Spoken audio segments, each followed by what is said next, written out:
The Shadowy Bride by Lafcadio Hearn. In the province of Yamashiro there lived, about 600 years ago, a young samurai named Ito. Ito was of handsome person and amiable character, a good scholar and apt at arms. But his family were poor, and he had no patron, so that his prospects were small. He lived in a very quiet way, devoting himself to the study of literature, and having, as the saying goes, only the moon and the wind for friends. One autumn evening, as he was taking a solitary walk, he happened to overtake a young girl who was following along the same path. She was richly dressed and seemed to be about 11 or 12 years old. Ito greeted her and said, "The sun will soon be setting, miss, and this is a rather lonesome place. May I ask if you have lost your way?" She looked up at him with a bright smile and answered deprecatingly, "Nay, I am a handmaiden serving in this neighborhood, and I have only a little way to go." By her use of the term handmaiden, Ito knew that the girl must be in the service of persons of rank, and her statement surprised him, because he had never heard of any family of distinction residing in that vicinity. But he only said, "I am returning to Uji. Perhaps you will allow me to accompany you on the way, as this is a very lonesome place." She thanked him gracefully, and they walked together, chatting as they went. The village of Uji was very dark when they reached it, for the sun had set, and the afterglow made no twilight in the shadowing of the trees. "Now, kind sir," she said, "here is the honorable residence in which I serve. As you have come thus far out of your way, kind sir, will you not deign to enter and to rest a while?" Ito assented. He was pleased by the informal invitation, and he wished to learn what persons of superior condition had chosen to reside in so lonesome a spot. Passing the gate, he found himself in a large, quaint garden. A miniature landscape, traversed by a winding stream, was faintly distinguishable. "Deign for one little moment to wait," the child said. "I go to announce the honorable coming," and hurried toward the house. It was a spacious house, but seemed very old. The sliding doors were not closed, but the lighted interior was concealed by a beautiful bamboo curtain extending along the gallery front. Behind it, shadows were moving, shadows of women, and suddenly the music of a koto rippled into the night. So light and sweet was the playing, a slumberous feeling of delight stole over him as he listened, a delight strangely mingled with sadness. The soft music ceased, and almost at the same moment Ito found the little handmaiden beside him. "Sir," she said, "it is requested that you will honorably enter." She conducted him to the entrance, and an aged woman, whom he thought to be the matron of the household, came to welcome him. The old woman then led him to a large and well-lit room in the rear of the house, and, with many respectful salutations, requested him to take the place of honor accorded to guests of distinction. He was surprised by the stateliness of the chamber and the curious beauty of its decorations. Presently, some maidservants brought refreshments, and he noticed that the cups and other vessels set before him were of rare and costly workmanship, and ornamented with a design indicating the high rank of the possessor. More and more he wondered What noble person had chosen this lonely retreat? And what happening could have inspired the wish for such solitude? But the aged attendant suddenly interrupted his reflection with a question. Am I wrong in supposing that you are Itu-sama of Uji? Itu Takawate Norisuke? Ito bowed in assent. He had not told his name to the little handmaiden, and the manner of the inquiry startled him. Please do not think my question rude, continued the attendant.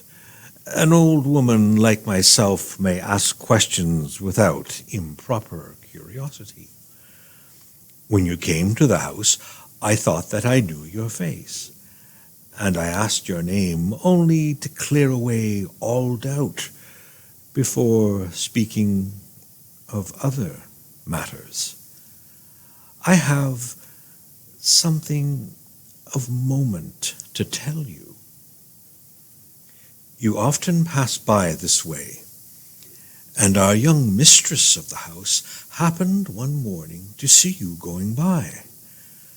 And ever since that moment, she has been thinking about you, day and night. Indeed, she thought so much that she became ill, and we have been very uneasy about her. For that reason, I took means to find out your name and residence, and I was on the point of sending you a letter when, so unexpectedly, you came to our gate with the little attendant. Now, to say how happy I am to see you is not possible. It seems almost too fortunate a happening to be true. And now that so lucky a destiny has led you hither, perhaps you will not refuse, if there is no obstacle in the way of such a union, to make happy the heart of our young mistress. For the moment, Ito did not know how to reply. If the old woman had spoken the truth, an extraordinary chance was being offered to him. Only a great passion could impel the daughter of a noble house to seek, of her own will, the affection of an obscure and masterless samurai. On the other hand, it was not in the honorable nature of the man to further his own interests by taking advantage of a feminine weakness. Moreover, the circumstances were disquietingly mysterious. After a short silence, he replied, There would be no obstacle, as I have no wife, and no betrothed, and no relation with any woman. Until now I have lived with my parents, and the matter of my marriage was never discussed by them. You must know that I am a poor samurai, without any patron among persons of rank, and I did not wish to marry until I could find some chance to improve my condition. As to the proposal which you have done me the very great honor to make, I can only say that I know myself yet unworthy of the notice of any noble maiden. The old woman smiled, as if pleased by these words, and responded, Until you have seen our young mistress, it were better that you make no decision. Perhaps you will feel no hesitation after you have seen her? Deign now to come with me, that I may present you to her. She conducted him to another, larger guest room, where preparations for a feast had been made. She left him for a moment alone, and returned accompanied by the young mistress of the house. At the first sight of her, Ito felt again the strange thrill of wonder and delight that had come over to him in the garden. Never had he dreamed of so beautiful a being. Light seemed to radiate from her presence and to shine through her garments as the light of the moon through flossy clouds. Her loosely flowing hair swayed about her as she moved, like the boughs of a drooping willow bestirred by the breezes of spring. Her lips were like flowers of a peach besprinkled with morning dew. Ito was bewildered by the vision. Smiling, the aged woman turned to the fair one, who remained speechless, with downcast eyes and flushing cheeks. "See, my child, at the moment when we could least have hoped for such a thing, the very person whom you wished to meet has come, of his own accord. To think of it makes me weep for joy." And she sobbed aloud. "But now," she continued, "it only remains for you both, unless either prove unwilling, which I doubt, to pledge yourselves to each other and to partake of your wedding feast." Ito was silent. The vision before him had numbed his will and tied his tongue. Maidservants entered, bearing dishes and wine. The wedding feast was spread before the pair, and the pledges were given. Ito remained as in a trance. The marvel of the adventure and the wonder of the beauty of the bride still bewildered him. A gladness beyond anything that he had ever known before filled his heart, like a great silence. But gradually he recovered his calm, and thereafter he found himself able to converse without embarrassment. Meanwhile, the bride remained still as moonlight, never lifting her eyes, and replying only by a blush or a smile when he addressed her. Ito said to the aged attendant, "Now that your young mistress and I have become pledged to each other, it seems to me a strange thing that I do not yet know the name of her august family." A shadow passed over the kindly face of the old woman, and the bride, who had hardly spoken, turned pale and appeared to become painfully anxious. The aged woman responded, "To keep our secret from you much longer would be difficult, and I think that under any circumstances you should be made aware of the facts, now that you are one of us. Know then, Sir Ito, that your bride is the daughter of Shigihara, the great and unfortunate Shigihara." At those words, the young samurai felt a chill as of ice strike through all his veins. Shigihara, the great general and statesman, had been dust for centuries. And Ito suddenly understood that everything around him, the chamber and the lights and the banquet, was a dream of the past. The forms before him were not people, but the shadows of dead people. Yet his heart had been wholly won. Who weds a ghost must become a ghost. And Ito knew himself ready to die, not once, but many times.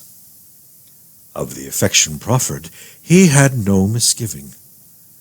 The truth had been told him, when any unloving purpose might have been better served by deception. He resolved to accept the strange situation as it had presented itself. "But the hour is late," exclaimed the old nurse. "The bridal chamber has been prepared, and I must now leave you to care for each other until morning." She rose and ushered them to their sleeping apartment. Ito was left alone with his bride. As they reposed together, Ito said, "Tell me, my loved one, when was it that you first wished to have me for your husband?" For everything appeared so real that he had almost ceased to think of the illusion woven around him. She answered, "My august lord and husband, it was at the temple of Ishiyama, when I went with my nurse, that I saw you for the first time. And because of seeing you, the world became changed for me at that hour and moment. But you do not remember, because our meeting was not in this, your present life. It was very, very long ago. Since that time, you have passed through many deaths and births, and have had many comely bodies. But I have always remained that which you see me now. I could not obtain another body, nor enter into any other state of existence, because of my great wish for you. My dear lord and husband, I have waited for you through many ages of men." And the bridegroom did not feel afraid, but desired nothing more in life or in all his lives to come than to feel her arms about him and to hear the caress of her voice. The pealing of a temple bell proclaimed the coming of dawn. Suddenly, the old nurse pushed apart the sliding screens of the bridal chamber and exclaimed, "My children, it is time to separate. By daylight you must not be together, even for an instant. That were fatal. You must bid each other goodbye." Without a word, Ito made ready to depart. His will belonged to him no more. He desired only to please his shadowy bride. She placed in his hands a little inkstone, curiously carved, and said, "My young husband is a scholar. Therefore this small gift will probably not be despised by him. It is of strange fashion because it is old, having been augustly bestowed upon my father by the favor of the Emperor Takakura. For that reason only I thought it to be a precious thing." Then the little handmaiden came to guide him through the garden, and his bride with her foster mother accompanied him to the threshold. As he turned at the foot of the steps to make his parting salute, the old woman said, "We shall meet again in the next year of the dragon, at the same hour of the same day of the same month that you came here. This being the year of the sheep, you will have to wait 10 years. We shall send a messenger for you on the appointed day." 10 years. And every day of those years would seem how long? The mystery of the delay could not hope to be solved. The secret ways of the dead are known only to them. Often and often, in his solitary walks, Ito revisited the village, vaguely hoping to obtain another glimpse of the past. But never again, by night or by day, was he able to find the rustic gate in the shadowed lane.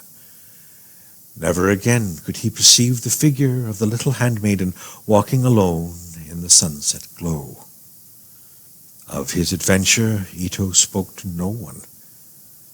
But his parents soon perceived a great change in his appearance and manner. Day by day he seemed to become more pale and thin.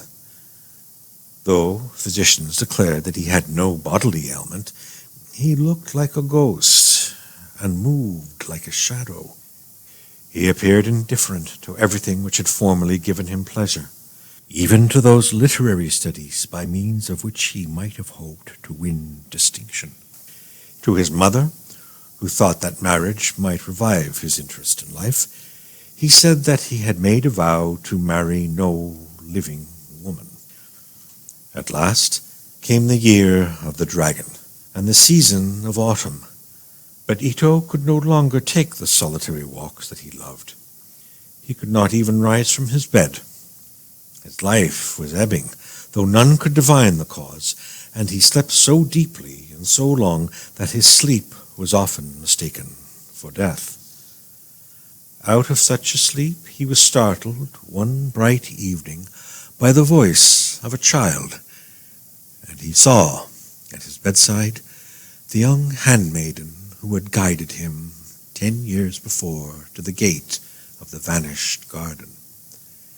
She saluted him and smiled and said, "I am bidden to tell you that you will be received tonight."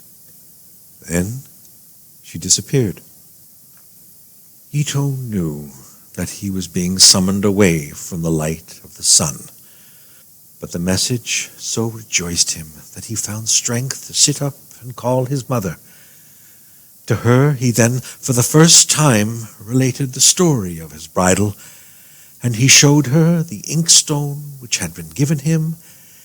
He asked that it should be placed in his coffin, and then he died. The inkstone was buried with him, but before the funeral ceremonies it was examined by experts who said that it bore the seal mark of an artist who had lived at the time of the Emperor Takakura, and that it was centuries old.